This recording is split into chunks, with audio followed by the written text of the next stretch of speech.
So yeah, we've got Cyberpunk coming out. Do we think it's gonna live up to the hype, or because I feel like it's gotten No. pushed back 3 or 4 times? No. Like, That'd be funny if it canceled due to lack of interest. I think that'd be hilarious. oh, If everyone that just stopped giving a shit. Yeah, sorry this- guys. Yeah, so we don't want this anymore. Sorry. Oh, we were invested, but did you see the newest Minecraft snapshot? We wanted to get invested in that now. Yeah, for real. I think it'll be good. I'm also not as hyped about it as everybody else is, so I'm not Same. gonna be disappointed. When I heard it was coming out, I'm like, that'll be cool. I'll check back in 7 years. Yeah. When I it's said actually the same out. thing about a certain Half-Life game, and I'm still sitting here just Yeah. waiting up on that shit. Which, speaking on that, they put out a new Half-Life game, but they made it in VR. So all the people that had been waiting for a sequel, they're like, "Oh, it's a sequel, but you gotta have VR." Sorry, guys. It's whack.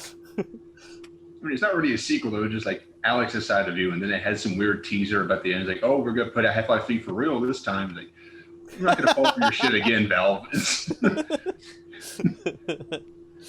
Lifting a cliffhanger on the last one. Like, that's shit's going to work. Yeah.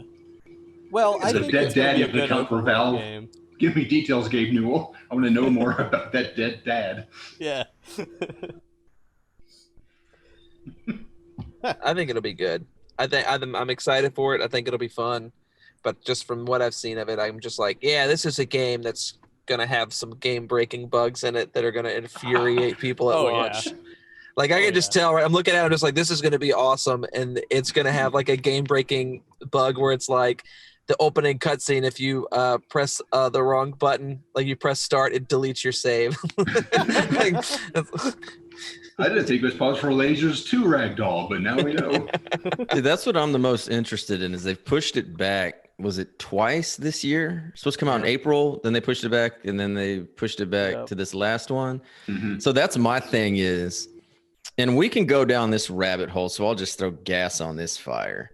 So the people who the game design, God damn it, I can't think. The company, Jesus. I know it's Set a Project Red, whatever you call that. The publisher, is that what they are? Mhm. yeah. Yeah. Okay, yeah. Publisher, they do all the Witcher shit. So obviously being so involved in everything with Witcher, I can't avoid goddamn Cyberpunk. Like, Yeah. I've had to mute it on Twitter. I've had to block it just because even with all of that, I still get all that information. Like, I still get it because it's just an overload.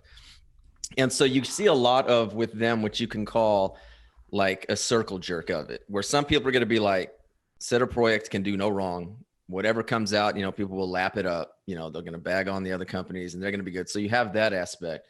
But to me, that's what it is. Like, they're notorious for bugs in their games. Like The Witcher 3 had a just monstrous amount of bugs, but it was a fun game. And everyone was like, okay, we're used to Skyrim, we're used to Bethesda and all that of them doing it. So to me, I'm curious to see how polished that is on the first day. And then, like you said there, if there are game-breaking bugs, like how are people going to respond to that? Yeah. I hope it's like that Tony Hawk game that comes out and it's got like there's like no Oh my game. God. There's no game on the disc. You basically put the disc in and they're like, here's your 190 gigabyte update that barely makes this playable. Yeah, dude. Oh God. Oh, dude, that would be radical. That would make me laugh so hard. Oh my God.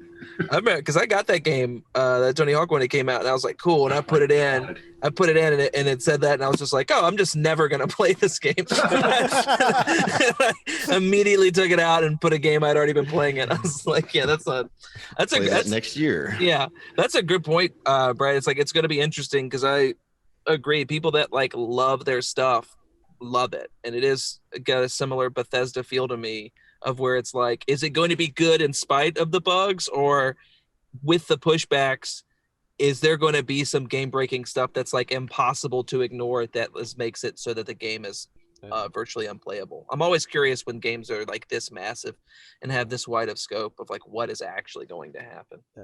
Yeah. Well, the other thing I that mean, makes it me looks, nervous- It looks Go ahead. sick. yeah. But one thing that makes me nervous is the fact that they've hyped the features of this game so much that I feel like that's getting people's hopes up so much.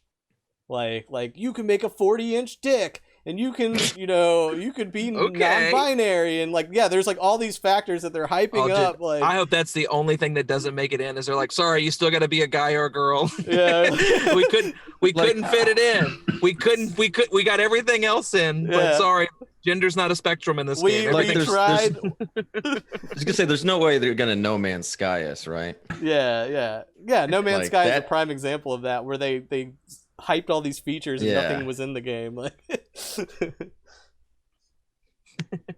yeah, I don't think they'll do that.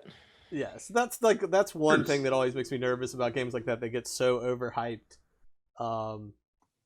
Mass Effect Andromeda is a prime example. Everybody was like hyped about that, and that game was terrible. I've not played any of those. Like Wallace and Gromit. I'm not a Mass Effect guy. It didn't look good at all to me, and I knew a dude in college who loved it, and he was annoying as shit. So I was like, I'm not playing this game. You can have sex with anybody. I was like, go kill yourself, dude. I don't give a shit. I don't give a shit about this. Go upstairs and watch Sliders in your room. Try to tell me.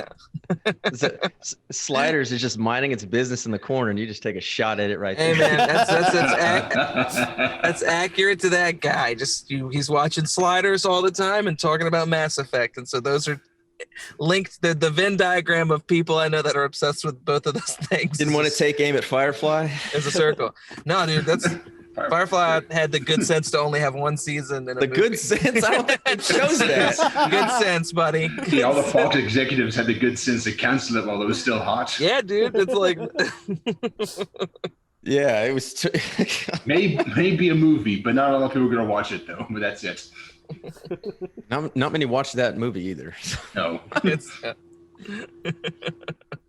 They turned them into novels. There's like 4 expansion novels. I saw them in the Barnes & Noble. Yes, that involves reading. And I saw it, and my first thought was like, man, it'd be cool if they turned these into a movie.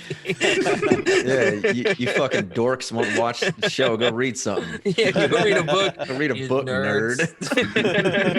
nerd. Oh man, yeah, dude, Mass Effect sucks. I'll say that on here. So I guess Winston is not excited about the Mass Effect remake. I don't care. I don't care, man. If you like that, cool. It just never. Every time it was like explained to me, I was just like, yeah, I don't think I would have a good time playing that game. Yeah. Well, one thing I've learned about BioWare is they really like having the element in their game of you can have sex with everybody. Like Dragon Age is like that too. It's just like, you want to fuck an orc? You can fuck an orc. I have to look it up. I think there's literally one BioWare game I've ever liked. Knights of the Old Republic. KOTOR was pretty good, but there's one BioWare game that I played all the way through and didn't get bored doing. And it's not KOTOR. I think it's I'm looking it up right now because I think I got the name. I was gonna say, it's so good you can't remember it. Yeah. No, I couldn't. Well, it's Jade Empire, and I didn't want to get I didn't want to say a random Asian thing and just get canceled because I was like, that Golden Sushi Panda game that they released for the original Xbox is really good, right, guys? No, Jade Empire is the only only BioWare game I've ever beaten. And I enjoyed that quite a bit, but it's also like martial arts movies. So I was like, this it's me right in my happy place.